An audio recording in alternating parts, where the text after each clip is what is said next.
गोटे रेसिपी रे दुई दुईटी स्वाद पाइबे। हुए तो फूलकोबीर एमिति रेसिपी आगुरी बनई नथिबे। फूलकोबीर सेई भजा तरकारी आउ मसला खाई खाई जदि बोर हो गलनी ताहले एई रेसिपीटी को ट्राए करंतु। रुटी पूरी परोटा आउ भात सहित खाइबा पई बहुत बढ़िया लगी थाए। फूलकोबीर एई दमदार रेसिपीटी बनैबा पई भिडियोटी को संपूर्ण देखंतु। भिडियोटी भल लगिले लाइक करिवे, शेयर करिवे। आपण जदि मो चैनल ले नुआ आसीथिबे ताले सब्सक्राइब करिदेबे। हेलो फ्रेंड्स, मु रोजालिन आपण माननकु स्वागत करूछि आरएस एनवी होम कुकिंग को। एबे चलंतु हमर रेसिपीटी स्टार्ट करि नबा। तो एठी मु गोटे फ्रेश फूलकोबी नै आसीछि। एबे हमें एहाकु काटी नबा।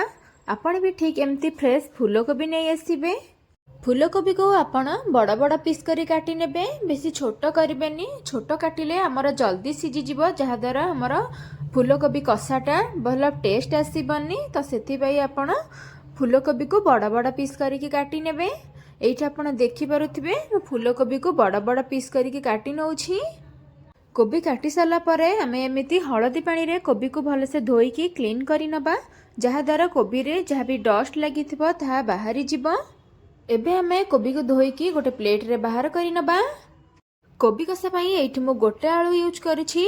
आपण जदि अधिक क्वांटिटी रो कोबी कषा बनौथिबे ताले सेई अनुसार आपण आलू आ कोबी यूज करी नेबे। एबे हमें आलू को मीडियम साइज रो रखिकी काटी नबा। बेसी पतला के काटिबेनी, जस्ट एमिति ही मीडियम टाइप रो रखिकी ही काटी नेबे। एठी आपण देखि पारुथिबे आलू मु जेमिति मीडियम टाइप रो काटी नउछि, आपण ठीक सेमिति ही काटी नेबे, जहा द्वारा आपणकर कोबी सहित आलूटा पूरा परफेक्ट टाइम रे सिझी जिवो। एठी मु आलू को भल से काटी नेछि। एबे हमें आलू को भल से धोईकी क्लीन करी नबा। जेहेतु हमें नुआ स्टाइल रे कोबी कषा बनौछे तो सेति पई हमें कोबी को प्रथमे छाणी नबा। तो पूर्वर मु तेल को गरम करके रखी देइथिली। एठी आपण देखि पारुथिबे तेल भी हमर परफेक्टली गरम हेछि। सेथिरा हमें छाणी के रखिथिबा कोबी को तेल रे देई दबा। कोबी को तेल रे देई सारा परे हल्का से टिके एपट सेपट करी नेबे। एबे हमें कोबी को छाड़ीबा किछ समय हबा पई। आपण एमिति कोबी को टिके परे टिके एपट सेपट करी नउथिबे, नहले हमर तळे लाखी जाई पारे। एठी देखंतु कोबी हमर भले से भाजी होई गलानी। बेसी गोल्डन करिवेनी, जस्ट टिके टिके गोल्डन हेई आसिले हमें याकू छाणी की गोटे प्लेट रे नै आसीबा। तो एठी मु छाणी की गोटे प्लेट रे सबतिक कोबी को नै आसुछि। कोबी छाणी सारा परे एबे हमें आलू को छाणी नबा। आलू को मु धोईकी प्लेट रे रखी देइथिली। एबे हमें तेल रे देई दबा। तेल रे देई सारा परे हल्का टिके एपट सेपट करी नेबे। एहा को हमें छाड़ी दबा किछ समय हबा पई।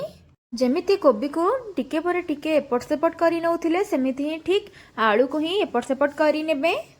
एठी आपण देखि पारुथिबे आलू भी हमर टिके टिके गोल्डन हेई आसिलानी। एबे हमें एहा को छाणी की सेई प्लेट रे नै आसीबा। आलू आ कोबी को मु भले से एठी छाणी की नै आसीछि, देखि पारुथिबे। आपण ठीक एमिति ही करी नेबे। एबे हमें कोबी कषा पई मसला तैयारी करिबा। तो मसला पई एठी मु नै जाईछि 5 रु 6 टी मीडियम साइज रो पियाज। पियाज को मु एंती लंबा लंबा पीस करी काटी नै जाईछि। आ 2 रे 3 टी टमाटो भी नै जाईछि। टमाटो को भी आपण ठीक जेमिति पियाज काटिथिबे लंबा लंबा पीस करी की टमाटो को भी ठीक सेमिति लंबा लंबा पीस करी काटिकी नहीं जिवे। एई स्टेज रे आपण पियाज क्वांटिटी अधिक हेले भी चलिबो, कारण जेते पियाज पड़िबो तर टेस्टटा बहुत ही बढ़िया आसी जिवो। एबे चलंतु हमें कोबी कषा बनैबा। तो कोबी कषा बनैया पई प्रथमे मु एठी करेई बसई देइछि। करेईटा टिके गरम होई साला परे सेथिरा हमें 3 रु 4 चम्मच रिफाइन ऑयल देई दबा। आपण चाहिले रिफाइन ऑयल जगह रे सोरिष तेल भी यूज करि परिबे। तेल भी हमर एठी भल से गरम होई गलानी। सेथिरा हमें काटी के रखिथिबा पियाज को देई दबा। पियाज को देई साला परे हल्का टिके भाजी नेबे। पियाज को टिके हबा पई किछ समय छाड़ी दबा। एठी हमर पियाज भल की भाजी होई गलानी। एबे हमें सेथिरे काटी के रखिथिबा टमाटो को देई दबा। टमाटो देई साला परे पियाज आ टमाटो को हल्का हल्का मिति भाजी नेबे। पियाज आ टमाटो को आउ टिके भाजी हो पई छाड़ी दबा। एठी आपण देखि पारुथिबे पियाज टमाटो हमर हल्का हल्का होई की भाजी होई गलानी। सेथिरा हमें किछि बेसिक मसला ऐड करिबा। तो एठी मु देई दोछि गोटे चम्मच चिकन मसला, हाफ चम्मच गरम मसला देई दबा। आहुरी भल टिके टेस्ट आनिबा पई सेथिरा हमें हाफ चम्मच नॉर्मल लंका गुंड देई दोछे। गोटे चम्मच देई दबा धनिया गुंड। କୋବି କଷାର ଭଲ କଲର୍ ଆଣିବା ପାଇଁ ସେଥିରେ ଆମେ ଦେଇଦେବା 1 ଚାମଚ କାଶ୍ମୀର ଲଙ୍କା ଗୁଣ୍ଡ, ଯାହାଦ୍ୱାରା ଦେଖିବାକୁ ଯେତେ ଭଲ ଲାଗିବ ଖାଇବାକୁ ବହୁତ ହିଁ ଟେଷ୍ଟି ଲାଗିବ। ଏବେ ଆମେ ଦେଇଦେବା ସ୍ୱାଦ ଅନୁସାରେ ଲୁଣ। ତ ଲୁଣ ଏଇଠି ମୁଁ 1.5 ଚାମଚ ଦେଇଦେଉଛି। ଆପଣ ଯଦି ଅଧିକ କ୍ୱାଣ୍ଟିଟିର କୋବି କଷା ବନାଉଥିବେ ତାହେଲେ ସେଇ ଅନୁସାରେ ମସଲା ଆଉ ଲୁଣ ୟୁଜ୍ କରି ନେବେ। ଏବେ ଆମେ 1/2 ଚାମଚ ହଳଦୀ ଗୁଣ୍ଡ ଦେଇଦେବା। ଯେହେତୁ ଆମେ କଞ୍ଚା ପରିବା ପକାଇଛେ ତ ସେଥିପାଇଁ ଆମେ ହଳଦୀ ଦେଇଦେଉଛେ। ସବୁ ମସଲା ଦେଇ ସାରିଲା ପରେ ସବୁତିକକୁ ଭଲସେ ଆମେ ମିକ୍ସ କରି ନେବା, ଯାହାଦ୍ୱାରା ଟମାଟୋ ଆଉ ପିଆଜ ସହିତ ମସଲା ଭଲସେ ସେଟ୍ ହେଇଯିବ। ମସଲାକୁ ଭଲସେ ମିକ୍ସ କରି ସାରିଲା ପରେ ଭାଜିକି ରଖିଥିବା ଆଳୁ ଆଉ ଫୁଲକୋବିକୁ ମସଲାରେ ଦେଇଦେବା। ମୁଁ ଯେମିତି ବନାଉଛି ଆପଣ ଠିକ୍ ସେମିତି ହିଁ ଘରେ ବନାନ୍ତୁ। ଦେଖିବେ କୋବି କଷା ଆପଣଙ୍କର ବହୁତ ହିଁ ଟେଷ୍ଟି ଲାଗିବ। ଆପଣ ଥରେ ବନେଇଲେ ବାରମ୍ବାର ବନେଇବାକୁ ଇଚ୍ଛା କରିବେ। ଏବେ ଆମେ କୋବି ଆଉ ଆଳୁ ସହିତ ମସଲାକୁ ଭଲସେ ମିକ୍ସ କରି ନେବା, ଯାହାଦ୍ୱାରା ମସଲା ଭଲସେ ସେଟ୍ ହେଇଯିବ। ମସଲାକୁ ଟିକେ ସେଟ୍ କରିବା ପାଇଁ ସେଥିରେ ଆମେ ଅଳ୍ପ କିଛି ପାଣି ଦେଇଦେବା। ତ ଏଇଠି ମୁଁ 1/2 କପ୍ ପାଣି ଦେଇଦେଉଛି। ପାଣି ଦେଇ ସାରିଲା ପରେ କୋବି ଆଉ ଆଳୁକୁ ଭଲସେ ମିକ୍ସ କରି ନେବେ। ବର୍ତ୍ତମାନ ପର୍ଯ୍ୟନ୍ତ ଆପଣ ମୋ ଭିଡ଼ିଓଟି ଦେଖିଲେଣି। ଭିଡ଼ିଓଟି କେମିତି ଲାଗିଲା ପ୍ଲିଜ୍ କମେଣ୍ଟରେ ମୋତେ ନିଶ୍ଚିନ୍ତ ଜଣାଇବେ।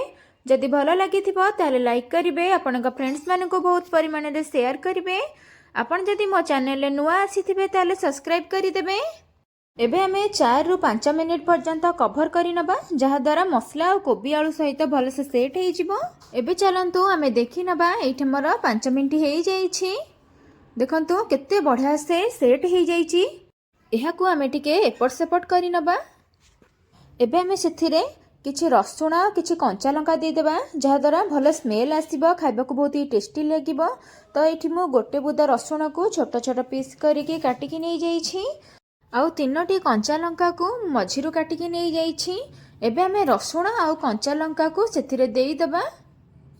ଦେଇ ସାରିଲା ପରେ ସବୁ ଦିଗକୁ ଭଲସେ ମିକ୍ସ କରି ନେବା। ଏଇଠି ଦେଖନ୍ତୁ ମୁଁ ଭଲସେ ମିକ୍ସ କରି ନେଇଛି। ଏବେ ଆମେ 2 ରୁ 3 ମିନିଟ୍ ପର୍ଯ୍ୟନ୍ତ କଭର କରି ନେବା, ଯାହାଦ୍ୱାରା ତାର ଭଲ ସ୍ମେଲ୍ଟା ଆସିବ, ଖାଇବାକୁ ବହୁତ ହି ଟେଷ୍ଟି ଲାଗିବ। ଏବେ ଚାଲନ୍ତୁ ଆମେ ଦେଖି ନେବା। ଏଇଠି ଆମର 2 ରୁ 3 ମିନିଟ୍ ହେଇଗଲାଣି। ଏଠି ଆପଣ ଦେଖିପାରୁଥିବେ କେତେ ଡିଲିସିୟସ୍ ଦେଖାଯାଉଛି। ଆପଣ ପ୍ଲିଜ୍ ଘରେ ଏମିତି ଟ୍ରାଏ କରନ୍ତୁ। ଏବେ ଆମେ ଗୋଟେ ବାଉଲକୁ ସର୍ଭ କରି ନେବା। ଏଇଠି ଆପଣ ଦେଖିପାରୁଥିବେ କେତେ ସୁନ୍ଦର ଦେଖାଯାଉଛି, ଖାଇବାକୁ ବହୁତ ହିଁ ବଢ଼ିଆ ହେଇଛି। ଆପଣ ଏମିତି ଘରେ ବନାନ୍ତୁ, ସମସ୍ତଙ୍କୁ ଖୁଆନ୍ତୁ, ଦେଖିବେ ସମସ୍ତଙ୍କୁ ବହୁତ ହିଁ ବଢ଼ିଆ ଲାଗିବ। ଆପଣଙ୍କୁ ମୋର ଏ ଭିଡ଼ିଓଟି କେମିତି ଲାଗିଲା ପ୍ଲିଜ୍ କମେଣ୍ଟରେ ମୋତେ ନିଶ୍ଚୟ ଜଣାଇବେ। ଯଦି ଭଲ ଲାଗିଥିବ ତାହେଲେ ଗୋଟେ ଲାଇକ୍ କରିନେବେ। ଏଇଠି ଆମର ପ୍ରସ୍ତୁତ ହୋଇଯାଇଛି ନୂଆ ପ୍ରଣାଳୀରେ କୋବି କଷା। ଆପଣ ଯଦି ମୋ ଭିଡ଼ିଓ ସବୁବେଳେ ଦେଖିବାକୁ ଚାହୁଁଛନ୍ତି ପାଖରେ ଥିବା ବେଲ୍ ଆଇକନ୍କୁ ଅଲ୍ ଅପସନ୍ ପ୍ରେସ୍ କରନ୍ତୁ, ଯାହାଦ୍ୱାରା ନୋଟିଫିକେସନ୍ ଆପଣଙ୍କ ପାଖକୁ ଫାଷ୍ଟ ପଳେଇବ। ରହୁଛି, ଧନ୍ୟବାଦ।